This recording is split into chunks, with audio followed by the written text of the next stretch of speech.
Hello আমার Facebook বন্ধুরা দেখেন আমি আছি এখন সরিষাবাড়ি সাতপোয়া ইউনিয়ন পরিষদের।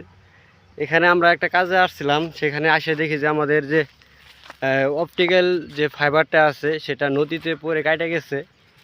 তো জোরের কারণে হয়তো কাটে গেছে।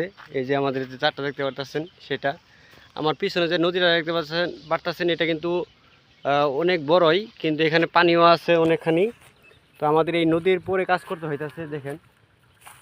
আর আমরা কিন্তু এই নদীর ভিতরে তারটা নিয়ে গেছি, আমাদের পিছনে যে আমরা খেয়াল করে দেখতে পারবেন দেখেন, ওইখানে কিন্তু ওই আমার যে লোক আছে পরে নদীতে যায় কাজ করতেছে। এখানে প্রচণ্ড রোদ, দেখেন আমার চেহারা, দেখেন আমার হাত ঘাইমে, মুখ ঘাইমে অস্থির। তো আমরা এই তারটা এখন পুলিং করা শেষ আমাদের। তো আমরা এখন এখানে জোড়া দিব আর আমাদের উপরে একটু জোড়া দিব, তাহলে আমাদের আজকের মধ্যে এখানে কাজ শেষ হয়ে যাবে।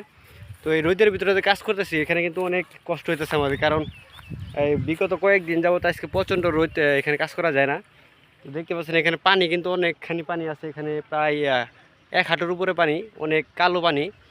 তারপরও আমরা কাজ করতে হইতেছে, কারণ আপনাদের সেবা দিতে হবে আমাদের, আমরা টাওয়ারে কাজ করবো। ঠিক আছে, তো আপনারা আমাদের সাপোর্ট করবেন, সবাই ভালো থাকবেন।